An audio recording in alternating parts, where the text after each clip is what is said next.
saya Nufidaya dari kelas 12 IPS 3 dengan nomor absen 24. Di sini saya akan menjelaskan mengenai Gerakan 30 September Partai Komunis Indonesia. Gerakan 30 September Partai Komunis Indonesia atau yang biasa dikenal dengan sebutan G30 SPKI merupakan salah satu peristiwa pemberontakan yang terjadi di Indonesia setelah beberapa tahun Indonesia merdeka. G30 SPKI ini terjadi pada malam hari, tepatnya pada tanggal 30 September 1965. Gerakan 30 September Partai Komunis Indonesia merupakan gerakan yang bertujuan untuk menggulingkan pemerintahan Presiden Soekarno dan mengganti negara Indonesia menjadi negara komunis. Gerakan ini dipimpin oleh D.N. Aidit yang saat itu menjabat sebagai Ketua Partai Komunis Indonesia atau PKI. Pemberontakan PKI pada tanggal 30 September 1965 bukanlah kali pertamanya bagi PKI. Sebelumnya pada tahun 1948 PKI telah memberontak di Madiun.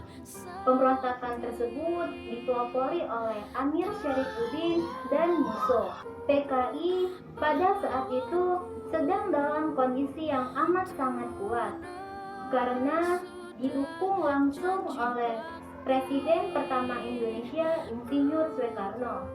Tak heran jika pada saat itu usaha segelintir dari masyarakat untuk memusnahkan PKI berencana gagal akibat didukungnya oleh Presiden Soekarno. Hingga sampai pada saat ini masih terjadi perdebatan tentang peristiwa G30 SPKI antara benar tidaknya bahwa pada saat itu Partai Komunis Indonesia bertanggung jawab dengan kejadian waktu itu. Dengan adanya ajaran dari Presiden Soekarno tentang Nasakom, Nasional Agama Komunis, yang hanya menguntungkan bagi PKI karena menempatkan PKI dalam posisi yang sah dalam konstelasi politik Indonesia. Hal ini hanya akan membukakan jalan bagi PKI untuk melakukan rancangan-rencananya, yang salah satunya telah terbukti adalah pemberontakan Gerakan 30 September Partai Komunis Indonesia yang saat itu dipimpin oleh D.N. Aidit yang ingin merebut kekuasaan pemerintahan. Tak hanya ingin merebut kekuasaan pemerintahan, G30 SPKI ini juga terjadi karena disebabkan oleh faktor-faktor lain. Faktor-faktor tersebut antara lain yang pertama, Angkatan Darat menolak pembentukan Angkatan Kelima. Yang kedua, Angkatan Darat menolak tentang ajaran nasakomisasi. Angkatan Darat menganggap hal ini hanya akan menguntungkan bagi PKI untuk kesekian kalinya. Yang ketiga, Angkatan Darat menolak poros Jakarta-Peking dan konferensi dengan Malaysia. Gerakan 30 September Partai Komunis Indonesia ini mengincar sejumlah perwira-perwira tinggi TNI Angkatan Darat. 3 dari 6 target jenderal tersebut dibunuh di kediamannya. Sedangkan sisanya diculik dan disiksa dengan kejam di Lubang Buaya, Jakarta Timur. Pasukan pengawal Presiden Soekarno atau yang biasa disebut dengan Cakrabibawa dimanfaatkan oleh PKI. Pergerakan tersebut dipimpin oleh Mayor Jenderal Letkol Untung. Mayor Kolonel Untung memerintahkan pasukan gerakannya untuk bergerak dan siap pada dini hari 1 Oktober 1965. Mereka bergerak untuk melakukan serangkaian penculikan serta pembunuhan terhadap 6 perwira tinggi dan 1 perwira pertama Angkatan Darat. Ketujuh korban tersebut adalah yang pertama Jenderal Ahmad Yani. Jenderal Ahmad Yani merupakan Panglima Angkatan Darat ke-6 di era Presiden Soekarno. Ahmad Yani lahir di Jenar, Purworejo pada tanggal 19 Juni 1922. Jenderal Ahmad Yani dibunuh di kediamannya di Jalan Latu Harhari nomor 6 Menteng, Jakarta Pusat pada tanggal 1 Oktober 1965. Yang kedua, Mayor Jenderal Raden Soeparto. Selanjutnya adalah Mayor Jenderal Raden Soeparto. Beliau lahir di Purwokerto, Jawa Tengah pada tanggal 20 Juni 1920. Beliau juga merupakan salah satu korban dari gerakan G30 SPKI. Yang ketiga, Mayor Jenderal Mas Tito Darmo Haryono. Korban selanjutnya dari gerakan 30 September Partai Komunis Indonesia ini ialah Mayor Jenderal Mas Tito Darmo Haryono. Sebelum beliau tewas, beliau sempat berusaha kabur. Akan tetapi, kelompok tersebut menembakkan beberapa tembakan ke tubuhnya. Yang ketiga, Mayor Jenderal Suwando Parman. Mayor Jenderal Suwando Parman dijemput di rumahnya oleh pasukan berseragam Istana Gelap pada dini hari 04.30 waktu Indonesia Barat. Beliau dijemput, kemudian dimasukkan ke dalam truk, lalu ditembak mati sebelum dibuang. Yang kelima, Mayor Jenderal D.I. Panjaitan.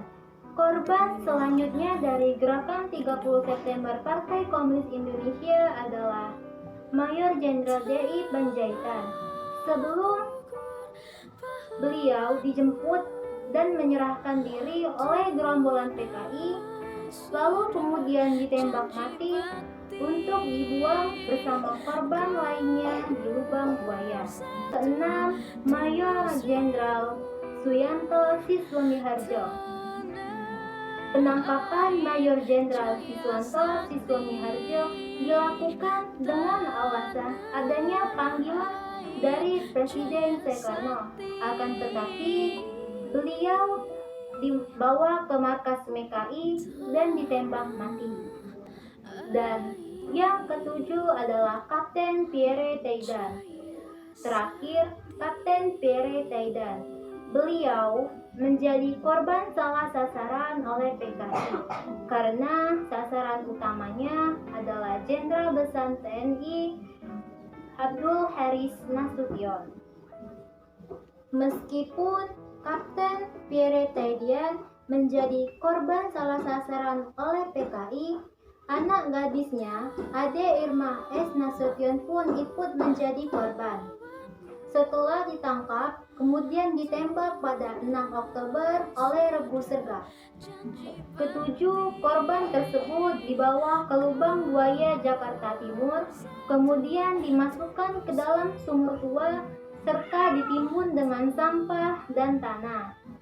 Mereka menjadi korban pembunuhan yang kejam dan sadis oleh Gerakan 30 September Partai Komunis Indonesia. Pasca kejadian 30 SPKI, rakyat menuntut Presiden Soekarno untuk membubarkan PKI. Presiden Soekarno pun memerintahkan Mayor Jenderal Soeharto untuk membersihkan segala pengaruh pemerintahan dari pengaruh PKI. Mayor Jenderal Soeharto pun bergerak dengan cepat. PKI dinyatakan sebagai penggerak kudeta dan anggotanya ditangkap serta dibunuh. DN Aidit yang saat itu menjadi ketua dari Partai Komunis Indonesia sempat berusaha kabur ke Jawa Tengah, akan tetapi pada akhirnya DN Aidit berhasil ditangkap. Anggota organisasi-organisasi yang dianggap simpati dan terkait dengan PKI juga ditangkap serta dibunuh. Organisasi tersebut antara lain Led Front, Pemuda Rakyat, Barisan Tani Indonesia, Gerakan Wanita Indonesia, dan lain-lain. Berbagai kelompok masyarakat pun memusnahkan markas PKI yang ada di berbagai daerah. Mereka juga menyerang lembaga, kantor, toko, serta universitas yang terkait dengan PKI. Pada akhir tahun 1965 diperkirakan 500 sampai 1 juta orang pendukung serta anggota PKI menjadi korban pembunuhan, sedangkan ratusan ribu lainnya diasingkan ke kamp konsentrasi. Peristiwa G30 SPKI ini juga tak luput memberikan dampak terhadap masyarakat Indonesia, baik itu dampak secara politik maupun sosial. Dampak-dampak tersebut ialah yang pertama secara politik. Secara politik telah lahir peta kekuatan politik baru, yaitu Angkatan Darat. Yang kedua, pada bulan Desember 1965, PKI telah hancur sebagai kekuatan politik Indonesia. Yang ketiga, pamor dan politik Presiden Soekarno memudar. Dan yang keempat, secara sosial telah terjadi penangkapan dan pembunuhan terhadap orang-orang PKI atau orang-orang yang dianggap PKI yang tidak semuanya melalui proses peradilan dengan jumlah yang relatif banyak. Pada era pemerintahan Soeharto, G30 SPKI selalu diperingati pada bulan September, pada 30 September. Sedangkan pada tanggal 1 Oktober 1965 diperingati sebagai Hari Kesaktian Pancasila. Untuk mengenang jasad ketujuh pahlawan revolusi tersebut, Soeharto menggagaskan untuk dibangunnya Monumen Kesaktian di Lubang Buaya, Jakarta Timur. Pancasila. 1. Ketuhanan yang Maha Esa.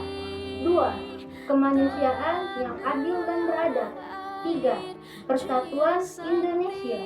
4. Kerakyatan yang dipimpin oleh hikmat kebijaksanaan dalam permusyawaratan perwakilan. 5. Keadilan sosial bagi seluruh rakyat Indonesia. Baiklah, itulah sekian penjelasan dari saya mengenai gerakan 30 September Partai Komunis Indonesia. Bila ada salah dan kekurangan, saya mohon maaf. Saya akhiri. Wabillahi taufiq wal hidayah. Wassalamualaikum warahmatullahi wabarakatuh.